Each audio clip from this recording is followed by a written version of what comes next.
Bonjour et bienvenue, vous écoutez De l'huile dans les rouages, le podcast de vulgarisation dédié à l'amélioration continue. Je suis Nicolas Frébourg et pour ce 32e numéro, je vais aborder le retour d'expérience.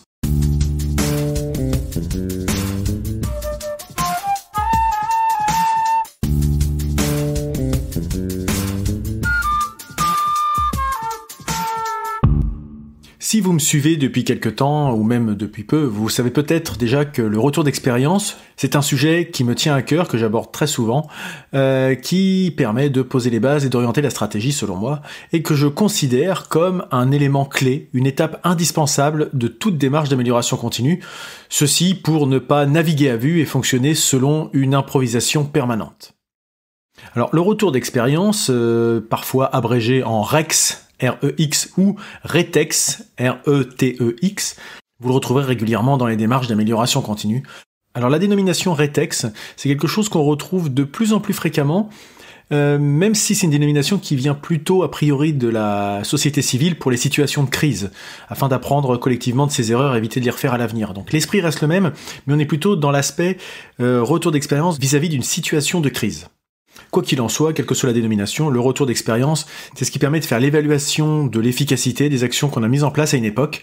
Ça peut être fait donc suite à une problématique rencontrée. J'évoquais tout à l'heure la situation de crise, le sinistre, l'accident, mais aussi dans le cadre d'une démarche d'amélioration continue opérationnelle classique, comme la mise en place d'une nouvelle ligne de production, et on veut voir comment la mise en place a été efficace ou non, lors d'un exercice de test de situation d'urgence, c'est-à-dire qu'on n'est pas dans la situation de crise, la situation ne s'est pas passée, mais on met en place des tests et on regarde ce qui a marché, ce qui n'a pas marché, ou tout simplement à la fin d'un projet ou d'un cycle. Voilà les grandes lignes dans lesquelles on peut utiliser un retour d'expérience de façon assez classique. C'est une approche qui a tout intérêt à être systémique, c'est-à-dire relatif au système dans son ensemble, et donc c'est une approche globale. C'est un exercice qui est fait a posteriori, on attend que les choses soient faites pour pouvoir les analyser, on prend du recul.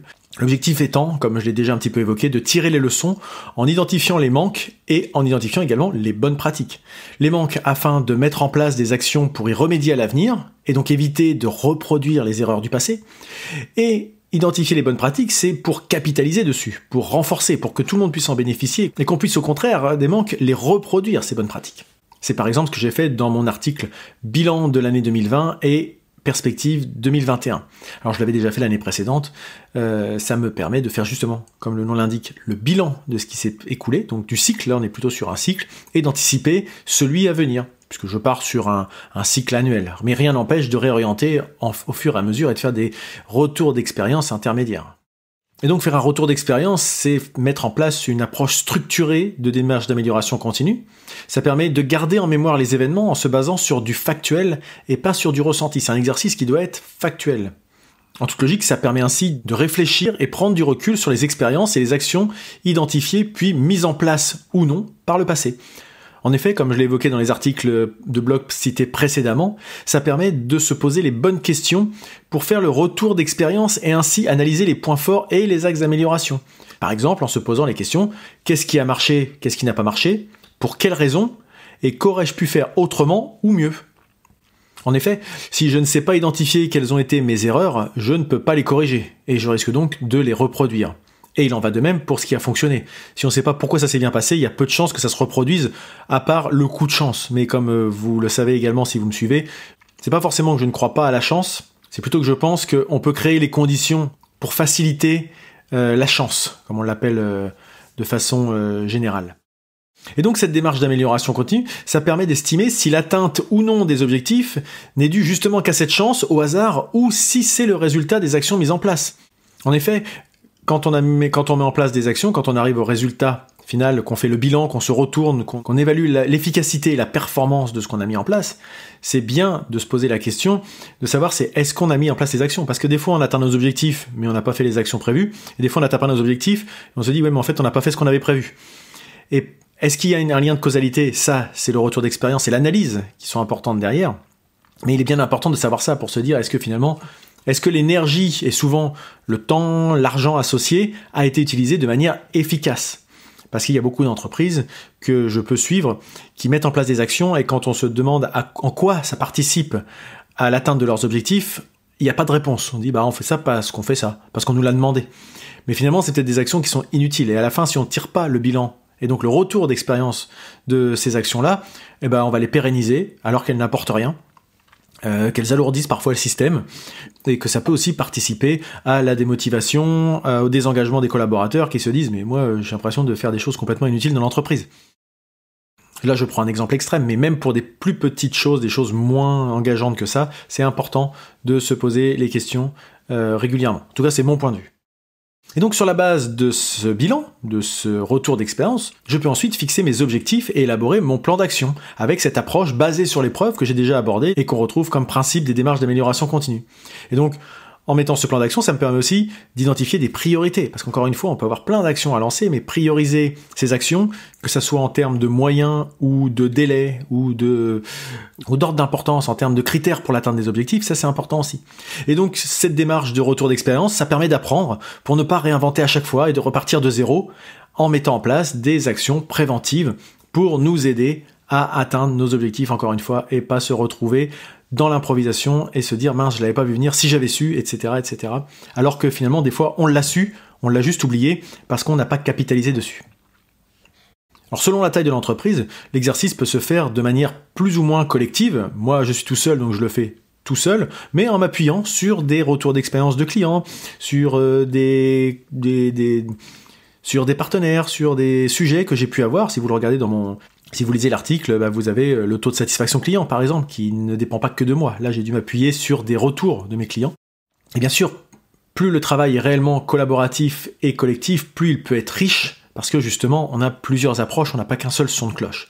Attention, par contre, de ne pas tomber dans le perfectionnisme d'expertise, c'est-à-dire à vouloir aller chercher la petite bête, le détail du détail du détail, et oublier finalement le grand sujet qui peut peut-être des fois être au milieu qui peut être des fois juste devant nous et qu'on n'aura pas vu parce que justement on se sera un peu perdu dans les détails parce qu'à force d'avoir des intervenants, chacun va venir avec son angle d'attaque. Il faut bien piloter ce type de retour d'expérience pour garder bien en tête les objectifs qu'on veut se fixer. Et comme d'habitude, comme dans toute démarche d'amélioration continue, ça n'est pas un exercice qui est là pour trouver des responsables ou des coupables à des problématiques rencontrées. C'est bien là pour améliorer le fonctionnement de l'entreprise, etc. Si on commence à se transformer en tribunal, c'est un exercice qu'on va faire une fois, mais la deuxième fois, il sera pas du tout pertinent parce que les gens ne voudront plus intervenir de peur que ça se retourne contre eux. Et donc, c'est un exercice qu'on peut mettre en place à l'échelle d'un organisme au plus haut niveau, à une échelle stratégique, par exemple, pour définir nos objectifs, notre politique, faire le bilan à l'échelle de toute une entreprise, d'un organisme de l'année 2020 qu'on a pu connaître et savoir comment on peut apprendre de nos erreurs, de nos difficultés, mais aussi de notre capacité de résilience pour s'appuyer dessus pour 2021, c'est un exemple, mais aussi on peut le faire à des niveaux intermédiaires jusque sur des projets spécifiques, par exemple, retour d'expérience sur le lancement d'un nouveau produit. Alors quand faire ce retour d'expérience ? La temporalité est difficile à évaluer, il n'y a pas de recette miracle ou quelque chose qui fonctionnerait pour tout le monde. Si on le fait trop tôt, trop à chaud finalement, on risque de manquer de recul. Si on le fait trop tard, par contre, on risque de perdre des informations, d'avoir une déformation de la mémoire. Donc si vraiment on dépasse les 6 mois, 1 an, ça commence à devenir un petit peu compliqué. Et l'exercice n'est plus vraiment pertinent de toute façon. Parce que si ça avait été si important, on ne l'aurait pas laissé traîner tant que ça. Donc pour moi, c'est à faire sous 6 mois, quel que soit le retour d'expérience qu'on veut faire pour garder cette mémoire. Alors, d'où l'importance aussi de faire un recueil des données factuelles pouvant être analysées avec du recul, qu'il soit plus ou moins long. Et de ce recueil, en faire une synthèse, éviter de juger et d'interpréter, bien sûr, comme je l'évoquais tout à l'heure, et utiliser une analyse méthodique d'analyse des causes. Par exemple, le 5 pourquoi ou un arbre des causes.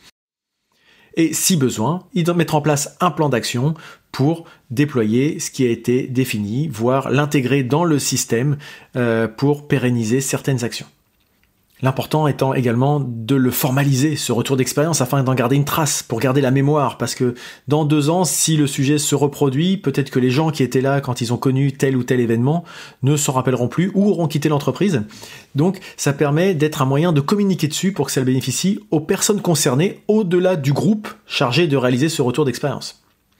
Dans le cadre d'un fonctionnement classique que j'évoquais tout à l'heure, par exemple, quand on veut faire un retour d'expérience sur un cycle, il y a donc l'importance de collecter des informations au fil de l'eau pour ne pas compter que sur la mémoire, qui peut se transformer en impression, ressenti avec le temps, ou de garder finalement en tête que les principales informations les plus récentes ou les plus importantes. Par exemple, quand on fait le bilan de fin d'année puis qu'on se rappelle que du dernier trimestre finalement, en oubliant les 9 premiers mois de l'année. Ça peut arriver.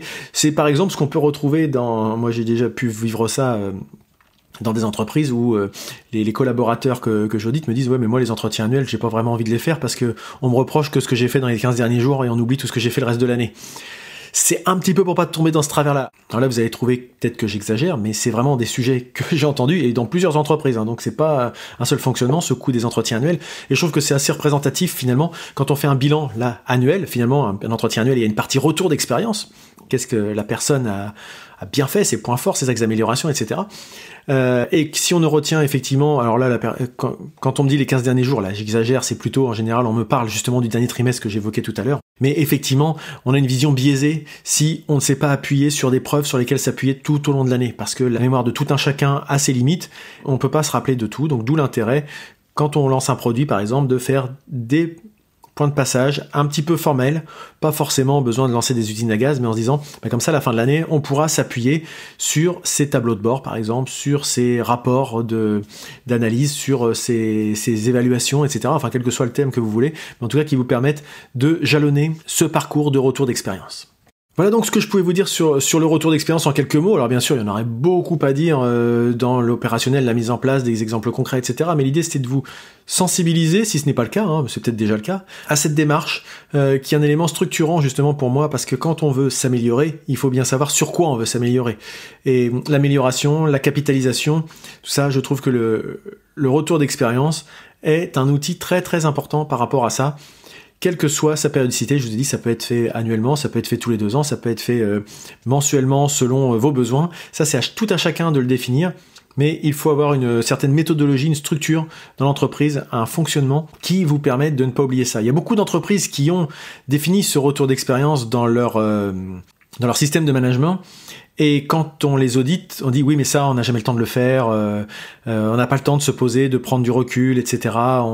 Un projet chasse l'autre et puis dès qu'on a fini un projet, on se lance tout de suite sur l'autre et puis une fois qu'on est lancé sur le nouveau, on est dans l'émulation du nouveau et puis on revient pas sur le précédent. Et quand on revient dessus, c'est quand il y a un problème, une réclamation client, un appel en garantie, des problématiques de SAV, des choses comme ça. Et on n'y revient que par des côtés négatifs. Et on n'y revient que pour régler des soucis. Et quand on le fait dans ces exercices-là, on ne fait pas beaucoup plus de retours d'expérience d'ailleurs pour améliorer le système de management dans son ensemble. Donc souvent c'est décrit, souvent c'est documenté dans les entreprises. En termes de mise en application, je vous parlais de la temporalité, c'est difficile à intégrer dans tout un processus de management. Donc, si vous êtes encore là, j'espère que cet épisode vous a plu. Et s'il vous a plu, je vous invite à en parler autour de vous. Vous pouvez laisser des notes et des commentaires sur les annuaires de podcast. Et surtout, n'hésitez pas à le partager avec vos proches, avec vos contacts, le bouche à oreille et la recommandation étant les meilleurs moyens de promotion. Vous pouvez me suivre sur les réseaux sociaux, sur le site de l'huile-dans-les-rouages.fr, et sur ce site, vous pouvez vous abonner à la newsletter hebdomadaire dédiée à l'amélioration continue. N'hésitez pas à me répondre ou à me poser des questions par le moyen que vous souhaitez, sur des sujets que vous souhaiteriez que j'aborde ou des problématiques que vous rencontrez. Il me reste maintenant à vous souhaiter de passer une très bonne journée, et je vous dis à bientôt.